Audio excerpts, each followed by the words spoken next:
10月26日，任正非在送别荣耀时讲到，荣耀和华为离婚后就不要藕断丝连，新荣耀应该把华为视作对手，不能像小青年一样，婚姻恋爱一会儿热一会儿冷，缠缠绵绵，划不清界限。也不要心疼华为，去想你们的未来吧。新荣耀可以拿着洋枪洋炮与手持新汉阳造、新大刀长矛的华为竞争，谁胜谁负还不一定。任正非解释道，剥离荣耀是为了解决上下游合作伙伴的困难。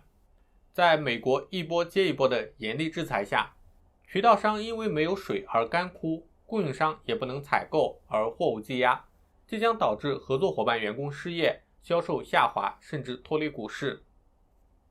今天和大家聊两个问题：华为为什么会卖掉荣耀？被卖身的荣耀还能活下去吗？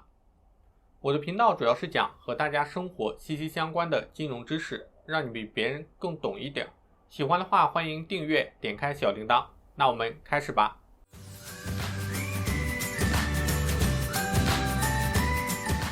荣耀手机是华为2013年开始运作的子品牌，效仿小米手机的互联网打法，从线上起家，主攻中低端市场。目前中国市场占有率超过 10%。荣耀作为华为手机子品牌，实际上具有相对独立性。荣耀和华为虽共享硬件供应链、软件生态，不过两者在产品研发、市场销售等层面均未独立。荣耀的产品研发集中在西安和北京，而华为手机的产品研发主要在深圳和上海。在销售层面，华为和荣耀的基层团队是完全各自抢市场。多名渠道商说，华为拓展了市场，并不会把荣耀一起带进来，都是各谈各的。由于各自求发展，荣耀与华为出现了左右互搏。荣耀2019年秋季发布的旗舰机型 V30 Pro 和华为早2个月发布的高端旗舰机型 Mate 30配置类似，都是使用当时最新款的麒麟990 5G SoC 芯片。但是 V30 Pro 系列就是要便宜好几百元，而且外观非常漂亮，实际上已经在抢华为的份额了。美国制裁之下，华为手机销量骤减。IDC 数据显示，今年2季度华为手机出货量5580万台，超过三星，位列全球第一，市场份额达 20%。 但是到了3季度，华为的出货量骤降至5190万台，回到全球第二，市场份额降至 14.7%。 荣耀则更受打击。据市场调研机构的数据，在2019年1季度，即美国首轮制裁的前一个季度，荣耀占据华为全球出货量的40%，在国内市场占比甚至达到50%。到今年3季度，荣耀在华为内部占比已经从历史高点的40%下降为 26%。 由于美国持续对华为进行制裁，华为供应链尤其是芯片供应出现困难。之前的华为手机主要采用自己研发的麒麟芯片，该芯片由芯片代工厂台积电生产。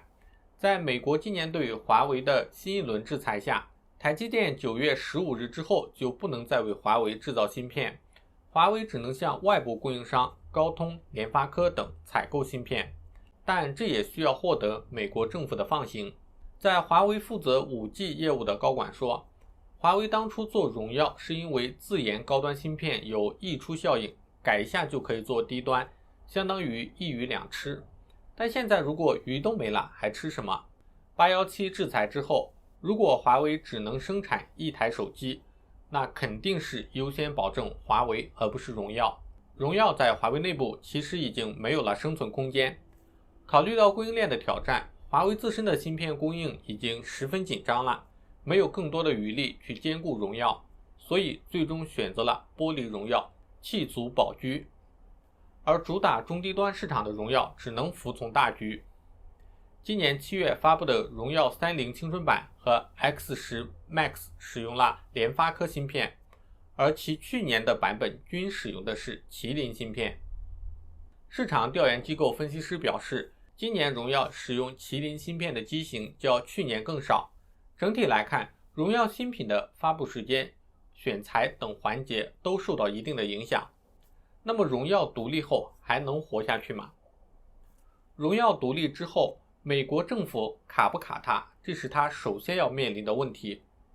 理论上，新荣耀已经脱离华为，从股权关系上来看，美国没有理由再限制它。但是如果美国不放过新荣耀，新荣耀的供应链依然存在着巨大的欠缺，最终还是难以生存。美国制裁是最为忐忑的地方，为了最大限度打消美国政府的担忧，新荣耀计划在未来上市，上市之后的所有数据都可以通过报表来看到。互联网手机出身的荣耀也在加速补齐线下渠道短板。今年开始，荣耀在线下团队建设投入非常大。之前主打线上渠道的荣耀在重庆当地人员很少，但现在业务人员已经有几十人，促销员更是上百人。荣耀还从产品规划开始就为线下的渠道留出利润，比如最便宜的64G 版本在线上卖，线下就是卖配置高的，给渠道保证利润。如果新荣耀能够顺利打通供应链，无疑将获得新的发展机会。目前荣耀已经在按照独立品牌的打法规划完整的中高低端产品线。原来荣耀走到3999元就到顶了，再往上的价格要留给华为，现在等于完全打开了。荣耀近期在快速推进体验店的建设，类似于华为那样的体验店，比如在一些3线城市也要最少开2个，最快的月底就可以开始营业。这是荣耀向高端市场延伸的布局之一。近期荣耀提出了新的客户群要求，现在不建议渠道商去做低端的客户，而是把客户群往上拉，基本对准7、8千万元级的产品。而荣耀是否能继续前进，还有一个前提就是此次荣耀能够顺利卖出，并且平稳过渡。华为此次出售荣耀，坚定地表示要现金交易，不希望股权支付，这也反映了新荣耀将完全脱离华为。之前华为的丰富的供应链和关系资源将变得不可用。此次接受新荣耀的是新成立的深圳市智信新信息技术有限公司，这家公司是在今年9月刚刚成立的，是由深圳国资和30余家荣耀经销商共同组建。这样一家临时成立的杂牌公司是否能运营好荣耀，还是一个未知数。首先，渠道商虽然走的销售流量很多，流水可观，但是净利润很低，很难拿出大笔现金发展开拓市场。其次，深圳国资和渠道商都没有直接运营手机品牌的经验，新荣耀还是由之前荣耀的管理层运营。收购方明确表示，所有权的变化不会影响荣耀的发展方向，但这还是一个未知数。收购荣耀是以荣耀能够拿到芯片活下来为前提，预计收购落地还需要一定的时间。很多人寄希望于拜登政府上台后能够改变对中国强硬的制裁措施，但是这点依然存在很多的不确定性。目前中美两国正处于竞争的关键时刻，事实上中国在贸易、制造业等方面已经占据优势，但是中国真正的软肋是在高新技术产业，尤其是芯片产业。早在2018年美国封杀中兴后，格力的董明珠就表示要500亿砸出芯片，2年过去了，500亿连一个泡都没有冒出来。同年，阿里巴巴收购芯片制造商杭州中天微系统有限公司，也是为了研发芯片。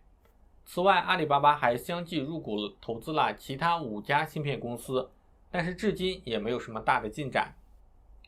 中国芯仍然是漫漫长路。